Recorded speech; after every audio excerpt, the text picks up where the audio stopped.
I'm Kelly from Homemade Texas, and today I'm discussing Homemade Texas legislative priorities for 2023.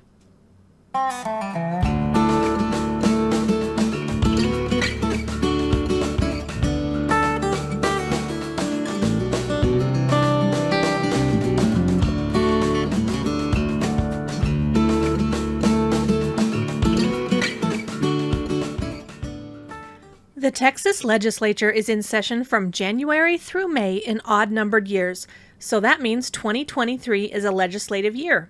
Here are our goals for this session. Number 1. Remove or substantially increase the income cap on the cottage food law.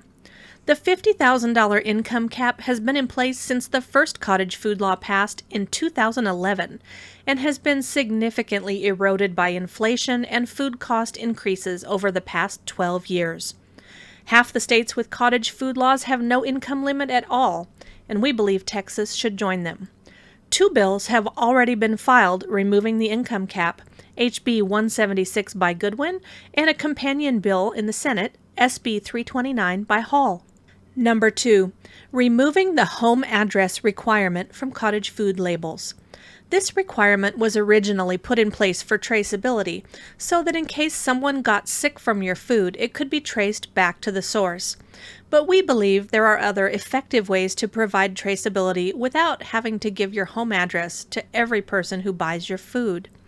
Again, 2 bills have already been filed by Goodwin in the House and Hall in the Senate that replace the home address on the label with a phone number and zip code. Those bills are HB 95 and SB 331. Our third priority is allowing cottage food producers to sell their food wholesale. In other words, indirect sales through a third party, like selling your food in a store, gift shop, or antique mall. Senator Bob Hall has already filed SB 328, which completely repeals the prohibition on wholesale for cottage food producers. Our fourth priority is allowing cottage food producers to sell perishable baked goods like cheesecake, flan, cream pies, pumpkin pies, and tres leches cakes. While there's no bill currently filed as of the recording of this video, we're aware of at least one in drafting that will address this. 5. We'd love to add in-state shipping for cottage food producers.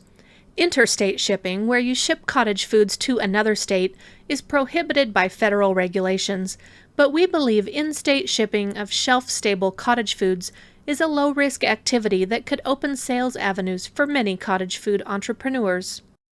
6. We did a whole video regarding some health departments illegally requiring permits of cottage food operators to participate in some events, and I'll link that video up in the corner. We think a legislative solution is required to keep these rogue local governments in line. While there's no bill filed addressing this yet, we're aware of at least one that's in the works. Our final priority is to pass a Home Food Security Act, otherwise known as a chicken bill. The price of eggs is astronomical, and the food chain is still sometimes unreliable. Texans who want independence from relying on the grocery store should be given the opportunity to raise a few backyard hens or plant a garden in their front or side yard. Last year's home food security bill passed the House almost unanimously, but went on to die in the Senate, and we'll put a link up so you can see exactly what happened there. Several chicken bills have already been filed this session, but we're still a fan of the version that passed the House last year, which has been reintroduced as HB 276 by Cortez. Those are our priorities for 2023. Be sure to follow us on Facebook for live discussions, updates on bills as they move through the legislature, and calls to action when your help is needed. And consider becoming a member of Homemade Texas. Your membership supports our advocacy for every Texan's independence. Thanks for watching. Be sure to click the like button and hit subscribe to be notified when we post new content.